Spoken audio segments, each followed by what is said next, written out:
उत्तर प्रदेश निकाय चुनाव में मिली करारी हार के बाद समाजवादी पार्टी के भीतर ही बवाल मचा हुआ है। कार्यकर्ता और समर्थक सोशल मीडिया पर ही संगठन और नेतृत्व पर सवाल उठा रहे हैं। खुद शिवपाल यादव ने भी संगठन की मजबूती पर जोर दिया है। शिवपाल यादव ने कहा कि अगर 2024 जीतना है तो संगठन को मजबूत बनाना होगा। सपा समर्थक सोशल मीडिया पर शिवपाल यादव को ही प्रदेश अध्यक्ष बनाने की मांग कर रहे हैं, लेकिन अखिलेश यादव उनको पार्टी में शामिल करने के बाद भी आगे नहीं ला रहे हैं। अखिलेश यादव के नेतृत्व में समाजवादी पार्टी पिछले 6 सालों में 5 बार चुनाव हार चुकी है। इसमें 1 लोकसभा, 2 विधानसभा और 2 निकाय चुनाव शामिल है। अखिलेश यादव के नेतृत्व में ही सपा रामपुर और आजमगढ़ जैसा अपना मजबूत किला भी गंवा चुकी है। ऐसे में सवाल उठ रहा है कि लगातार हार के बावजूद अखिलेश यादव जीत की संजीवनी क्यों नहीं खोज पा रहे। निकाय चुनाव में फिसड्डी सपा। निकाय चुनाव में समाजवादी पार्टी इस बार बुरी तरह हारी है। सभी नगर निगम की 17 में से एक भी सीट सपा नहीं जीत पाई।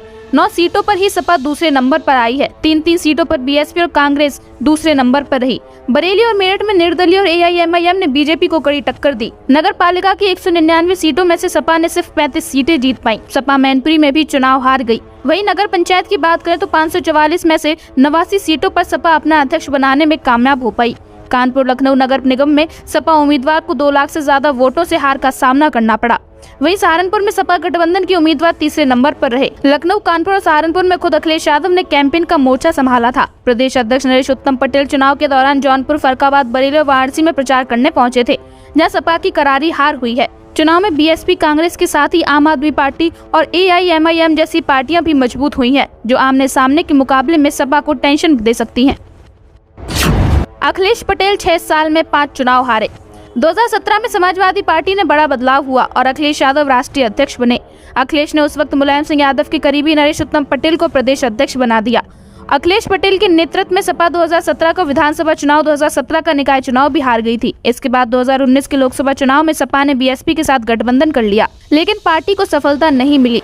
2022 के विधानसभा चुनाव के बाद अब 2023 के निकाय चुनाव में सपा को करारी हार मिली है। सपा के इस हार को लोकसभा चुनाव से भी जोड़कर देखा जा रहा है। कई प्रयोग किए लेकिन नहीं मिली सफलता। अखिलेश यादव ने उत्तर प्रदेश में बीजेपी को मात देने के लिए पिछले 6 साल में अब तक कई प्रयोग किए हैं, लेकिन सफलता नहीं मिली। 2017 के विधानसभा चुनाव में भी सपा ने कांग्रेस के साथ गठबंधन किया, लेकिन अखिलेश यादव सरकार रिपीट नहीं कर पाए। निकाय चुनाव में सपा ने अकेले लड़ने का फैसला किया, जिसके बाद पार्टी का सूपड़ा साफ हुआ। 2019 के चुनाव में बीएसपी और आरएलडी के साथ सपा ने गठबंधन किया, लेकिन इसका फायदा सपा को नहीं हुआ। डिम्पल यादव कन्नौज सीट से चुनाव हार गयी। 2022 के विधानसभा चुनाव में सपा ने बीएसपी से आए नेता को काफी तरजीह दी। पश्चिमी यूपी में आरएलडी को अधिक सीटें भी दी गयी, लेकिन इस बार भी सपा का प्रयोग सफल नहीं हुआ।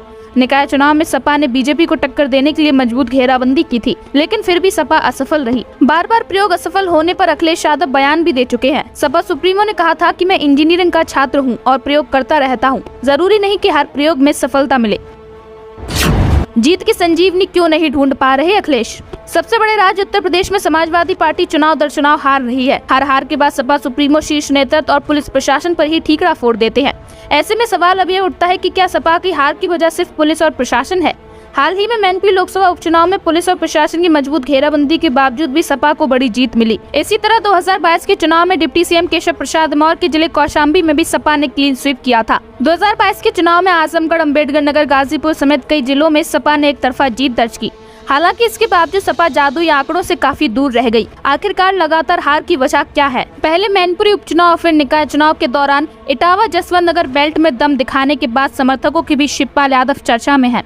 सपा संगठन में दूसरा बड़ा पद प्रदेश अध्यक्ष की जिम्मेदारी शिवपाल यादव को क्यों नहीं दी जा रही। इस पर सपा कार्यकर्ता अखिलेश यादव से सवाल भी कर चुके हैं। मुलायम सिंह यादव के बाद शिवपाल यादव ही राजनीति तैयार करते थे। ऐसे में अब सवाल ये उठ रहा है कि अखिलेश यादव शिवपाल यादव को रणनीति बनाने का काम क्यों नहीं दे रहे। मैनपुरी उपचुनाव के दौरान शिवपाल ने भरी सभा में अखिलेश यादव से कहा था कि मुझ पर एक बार भरोसा कीजिए, नेताजी की तरह कभी निराश नहीं करूंगा। शिवपाल यादव को इसके बाद भी सपा राष्ट्रीय महासचिव बनाया गया, लेकिन संगठन में क्या काम करेंगे ये जवाबदेही तय नहीं है।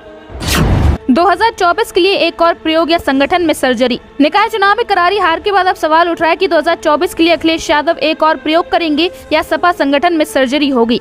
जून तक सपा ने बूथ समिति गठन करने का लक्ष्य रखा है। बूथ समिति के गठन के बाद सपा में आगे बदलाव की संभावनाएं जताई जा रही है। हालांकि नरेश उत्तम पटेल हटेंगे या नहीं, इस पर अभी सस्पेंस बना हुआ है।